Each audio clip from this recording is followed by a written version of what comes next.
家都啲金睛放眼望住個起步點啊！呢度睇齊幾係啦，冇錯啦。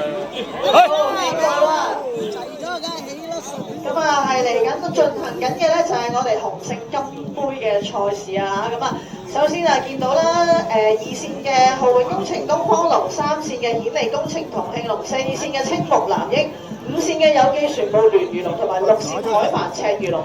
緊張！啱啱已經過咗第一個浮波啦，我哋可以話咧，見到中間三條龍都話並駕齊驅啊！咁咧，我哋會見到啊，跟住咧喺呢一個開線嘅赤魚龍咧，都真係緊隨其後啦。咁而家大家咧都係一把咁喺度比緊啦，咁真係難分難解啦。嚟到我哋差唔多2/3嘅